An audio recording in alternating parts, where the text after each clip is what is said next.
பன் தோசை அதை நான் பார்த்தேன். ஆக்சுவலாக என்ன இது பன் தோசை? பன் தோசைங்கிறது வந்து பார்த்தீங்கன்னா நம்ம அவிலும் பொரியும் சுடுதண்ணியில் ஊற வச்சு அதை வந்து கிரைண்ட் பண்ணி அதில் வந்து நம்ம தோசை மாவை ஆட் பண்ணும்போது என்னன்னா ஹோல்ஸாக கல் தோசை மாதிரி ஊற்றுவோம், கொஞ்சம் பன் மாதிரி இருக்கும். ஸோ இதெல்லாம் மெனுவுமே வந்து ஷைலஜா மேடம் தான் கொடுத்தாங்க. ஸோ அவங்களோட இன்புட்ஸில் இது. ஓகே, பன் தோசை தாண்டி வேறு எந்த? ஆந்திரா ஃபிஷ் கறி பண்ணியிருக்கோம். தென் யூஷுவல் தான் மிளகு ரச சாதம், க்ரீமி தயிர் சாதம். இது எவ்வளோ பேருக்கு பிரதர் இன்னைக்கு இந்த விருந்து? இங்கே வந்து இன்னைக்கு 600 பேருக்கு பண்ணுறோம். 500 பேருக்கு வந்து நான்வெஜ்ஜும் ஒரு 100 பேருக்கு வந்து வெஜ்ஜும் பிளான் பண்ணியிருக்கோம். அப்போ ஃபிஷ்னா அது எவ்வளோ கிலோ தேவைப்பட்டிருக்கும்? வஞ்சரம் ஃபிஷ் வந்து 60 கிலோ எடுத்துகிட்டு வந்திருக்கோம். மட்டன் சாப்ஸ் வந்து 60 கிலோ வாங்கியிருக்கோம். ப்ரான் கீ ரோஸ்ட் வந்து ஒரு 20 கிலோ வாங்கியிருக்கோம். க்ளீன் பண்ணதுக்கப்புறம் 20 கிலோ எடுத்திருக்கோம். அப்புறம் சிக்கன் பிச்சு போட்ட வரவங்களுக்கு வந்து 40 கிலோ போன்லெஸ் வாங்கியிருக்கோம். எல்லாமே இப்போ போன்லெஸ் தான் யூஸ் பண்ணுறோம். சிக்கன் கிரேவிக்கு அதுக்கு தனியாக ஒரு 30 கிலோ போட்டிருக்கோம். அதுபோக பிரியாணிக்கு வந்து 60 கிலோ மட்டன் போட்டிருக்கோம். 75 கிலோ போட்டிருக்கோம். 50 கிலோ ரைஸ் போட்டு 75 கிலோ மட்டன் போட்டோம். இப்போ அவங்க விக்ரம் சைட்லேருந்து ஏதாவது இன்புட் இருந்துச்சா? எனக்கு வந்து இந்த டிஷ் வந்து ஸ்பெசிஃபிக்காக இது வேணும், இல்லை வந்து வர்றவங்களை எப்படி வெல்கம் பண்ணணும் இல்லை க்ரீட் பண்ணணும் அப்படிங்கிற இன்புட் ஏதாவது கொடுத்தாங்க? இருந்துச்சு. அண்ணா வந்து சொல்லியிருந்தாங்க, ஷைலஜா மேடம் அண்ணாக்கு ஃபோன் பண்ணி எனக்கு மட்டன் சாப்ஸ் வந்து இந்த மாதிரி ட்ரையாக வேணும்னு கேட்டிருந்தாங்க. சிறுவாணி தண்ணியில் வந்து எனக்கு அந்த குழம்பு இதெல்லாமே சிறுவாணி தண்ணியில் வைக்கணும்னு சொல்லியிருந்தாங்க. வந்து சிறுவாணி தண்ணி யூஸ் பண்ணியிருக்கோம். சிறுவாணி தண்ணி யூஸ் பண்ணியிருக்கோம். நாங்கள் கோயம்புத்தூர்லேருந்து எங்கள் ட்ரக் வந்து நேற்று ஒரு ட்ரக்கு கிளம்பிச்சு. நேற்று ஈவினிங் வந்து ஒரு 5 o'clock ஒரு ட்ரக் கிளம்பிச்சு. அந்த ட்ரக்கில் வந்து 20 லிட்டர் கேனில் வந்து நாங்கள் வந்து ஒரு 25 கேன் தண்ணி மட்டும் அங்கேருந்து எடுத்துகிட்டு வந்தோம். ஓகே, நான் எல்லா ஈவெண்ட்லையுமே பார்க்குறதுனா சிறுவாணி தண்ணி அப்படிங்கிறது.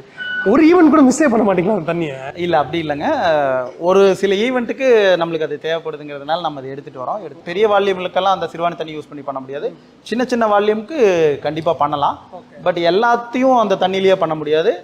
ஸ்பெசிஃபிக்காக சில ஐட்டங்கள் வந்து நாங்கள் அந்த தண்ணி யூஸ் பண்ணி பண்ணுவோம். இப்போ நம்ம சென்னையில் ஈவெண்ட் பண்ணுறோம் அப்படின்னா முடிஞ்சளவு என்ன பண்ணுவாங்கன்னா இங்கே இருக்கக்கூடிய லேபர்ஸை வந்து ப்ரொக்யூட் பண்ணி பண்ண வைப்பாங்க. இங்கே இருக்கக்கூடிய வெசல்ஸ் எல்லாத்தையுமே ரெண்டில் எடுத்து பண்ணுவாங்க. ஸோ நீங்கள் பண்ணுறது வந்து ஃபுல்லாகவே கோயம்புத்தூர்லேருந்து எடுத்துகிட்டு வரீங்க, ஆட்களும் அங்கேருந்து எடுத்துகிட்டு வரீங்க. ஸோ அதுக்கு ஏதாவது ஸ்பெசிஃபிக் ரீசன் இருக்கா? ரீசன் அப்படின்னா எங்களோட கம்ஃபர்ட்டுங்க அது. இப்போ எங்களோட ஆளுங்க, எங்களோட ட்ரெயின் பண்ண ஆளுங்களாக இருப்பாங்க. அவங்களுக்கு எங்களுக்கு எப்படி ஒர்க் பண்ணணும்னு அவங்களுக்கு தெரியும். ஒரு இலையில சர்வ் பண்ணுறது எப்படிங்கிறது தெரியும். நாங்களே இந்த இடத்துல இல்லைன்னா கூட அவங்க வந்து ஈஸியாக சூப்பராக அவங்களுக்கு ட்ரெயின் பண்ணியிருக்கோம், நீட்டாக செஞ்சுருவாங்க. அது மாதிரி எங்களோட வெசல்ஸ் சில ஐட்டங்கள் எல்லாமே வந்து பார்த்தீங்கன்னா நம்ம பித்தளை குண்டால தான் சமைப்போம்.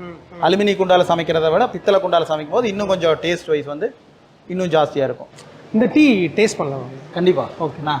சார், அதில் இனிப்பு, புளிப்பு, துவர்ப்பு, காரம், கசப்பு, ஓகே, எல்லா சுவையும். ஓகே, சக்கரை ஏதாவது போட்டிருக்கீங்களா? சார், இனிப்புக்கு வந்து பார்த்தீங்கன்னா கரும்பு சக்கரை. ஓகே, இங்கே இருக்கிறதுலாம் சக்கரை தானா? பனங்கருப்பட்டி, உருண்டை வெல்லம், அச்சு வெல்லம், தேன் சார்.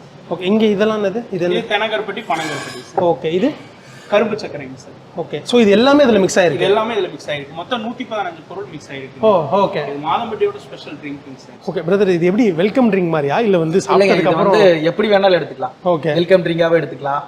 இது வந்து டைஜஷனுக்கும் குடிக்கலாம். சூப்பராக இருக்குது. பிஃபோர் ஃபுட்டு சாப்பிடலாம், ஆஃப்டர் ஃபுட்டு குடிக்கலாம். எனக்கு சுக்கோட டேஸ்ட் நல்லா தெரியுது, மிளகு தெரியுது, கருப்பட்டி நல்லா தெரியுது, அண்ட் சம் ரா டேஸ்ட் இருக்குது. அது ஐ திங்க் வெஜிடபிள்ஸோட டேஸ்ட்டாக இருக்கும். இஞ்சி டேஸ்ட் பயங்கரமாக இருக்குது. முருங்கைக்காவோட ஸ்மெல் தெரியுது எனக்கு ஆக்சுவலாக.